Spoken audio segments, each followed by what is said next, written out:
আমার সোনা চাঁদের কোনায় আর কি কি বলবো, ডাক্তার উকিল নয় তো তোরে মন্ত্রী বানাবো।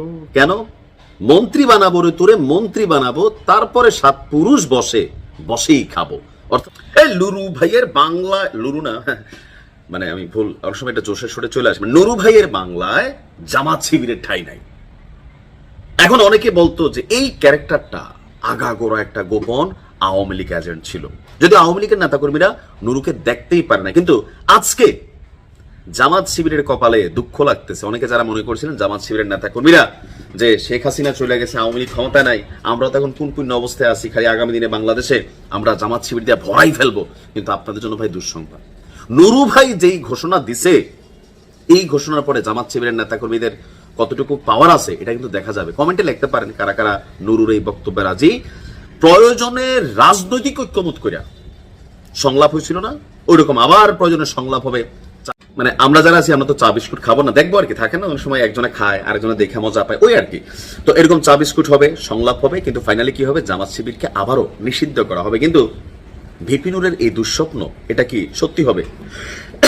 আজকের যে ভিপি নুর, বিশ্বাস করেন আমি তো অনেক আগে থেকে কথা বলি, আমার গাইলাইতে নো, এই ভিপি নুরের উত্থানের পিছনে সবচেয়ে বড় ভূমিকা এই জামাত শিবিরের। আওয়ামী লীগের শাসনামলে এনটি আওয়ামী লীগ হিরো আলমও যদি দাঁড়াইছে, আপনি দেখেন আরাফাতের বিরুদ্ধে তার পাশ করার অবস্থান তৈরি হয়েছে। কেন? বিএনপি এবং জামাত শিবির তারা কিন্তু সর্বোচ্চ সাপোর্ট দিত। আর বিশেষ করে জামাত শিবির এক সময় ভিপি নুরকে আপনার সোশ্যাল মিডিয়া থেকে শুরু করে সব দিকে তারা কিন্তু সাপোর্ট দিছে। কেন? ভিপি নুর শেখ হাসিনার বিরুদ্ধে প্রকাশ্যে কথা বলতো, তলে তলে মিল ছিল। অনেকে বলেন, আমরা আসলে এগুলো প্রমাণ জানি না, তবে নুরু একবার বলছিল যে নেত্রীটা দেখলে নাকি মানে শেখ হাসিনা দেখলে তার আম্মুর মতন মনে হয়, এরকম হালকা ভিজাইছিল আর কি। যাই হোক, তো এখন যখন বিএনপি সরকার ক্ষমতায় আসলো, আমাদের প্রবাসী কল্যাণ, যিনি প্রবাসীদেরকে প্রতিনিয়ত কি দিচ্ছেন তিনিই ভালো জানেন, তিনি তার নিজের বেতন 10 লাখ দাবি করতেছেন, মন্ত্রীদের সুযোগ সুবিধা চাচ্ছেন, এই প্রবাসীদেরকে দিয়ে যিনি মানে একটা সময় আজকের দিনটাতে আসছেন, আজকে সেই প্রবাসী এবং বৈদেশিক কল্যাণ প্রতিমন্ত্রী, যিনি কর্মসংস্থানের প্রতিমন্ত্রী আমাদের ভিপি নুরুল হক নূর, বর্তমান রানিং এমপি সাহেব, মন্ত্রী সাহেব, তিনি আপনার এই মুহূর্তে জামাত শিবিরকে নিষিদ্ধ করার জন্য ডাক দিচ্ছেন। তবে প্রবাসীদেরকে নিয়ে কি করতেছেন নুরুর একটু গুলো বলা দরকার।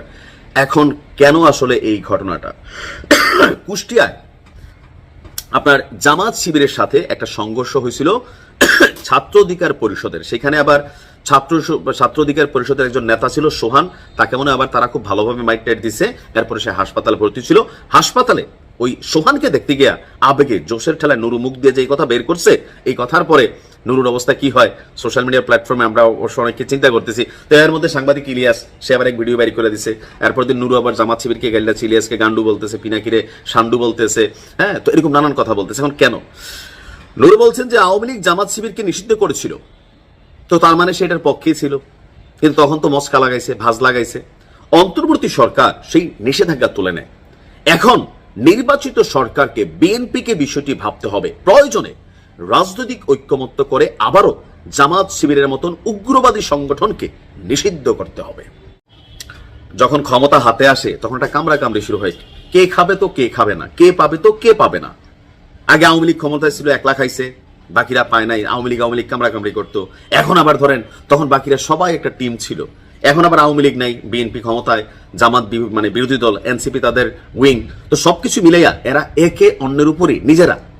আপনি দেখবেন যে বিএনপির জায়গা থেকে এতটা বেশি নাই, কিন্তু এই যে আলাদা কয়েকটা জোড়াইছে, রাশেদ খান, তারপর হচ্ছে ভিপি নূর, আর বেশ কয়েকটা আছে, এরা দেখবেন প্রতিনিয়ত, এনসিপিরও কিছু আছে, এই এরা নিজেরা সারা দিন বিশ্বাস করেন ভালোই বিনোদন দেয়। কে বিনোদন নিচ্ছেন? তো এখন নুরুর এই বক্তব্যকে কেন্দ্র করে জামাত শিবিরের পোলাপান্ত ভাই ফেসবুকে খুবই গরম। তার বক্তব্য হচ্ছে যে গত 6 মাসে জামাত শিবির একটা জালিম সংগঠনে পরিণত হয়েছে। আমার না নুরুর কথা আর কি, উগ্রবাদী এই গোষ্ঠী এখন থেকে প্রতিরোধ করতে হবে, প্রতিহত করতে হবে, তা না হলে ভাইরাসের মতন তারা ছড়িয়ে পড়বে সমাজে এবং দেশের জন্য ক্ষতি বয়ে আনবে। আর জামাত শিবির ও আওয়ামী লীগ একই ধরনের ফেসিস্ট। তার মানে দেখেন কই নিয়ে গেছে জামাতের আজকের দিনে, অর্থাৎ আওয়ামী লীগও ফেসিস্ট, জামাতও ফেসিস্ট, শিবিরও ফেসিস্ট, রক্কাটা ফেসিস্ট, এই নুরু বলে আর কিরকম কথা। এখন নুরুর এই বক্তব্য, ও যে এখন ক্ষমতায় আছে, এখন তার কারো দরকার নেই, এখন হচ্ছে সরকারি যত সুযোগ সুবিধা। ইলিয়াসের ভিডিওতে কত কিছু দেখলাম, সত্যি তা আল্লাহ ভালো জানে, আমরা গরিব মানুষ, এত কথা বলার সুযোগ নাই। মন্ত্রী সাহেব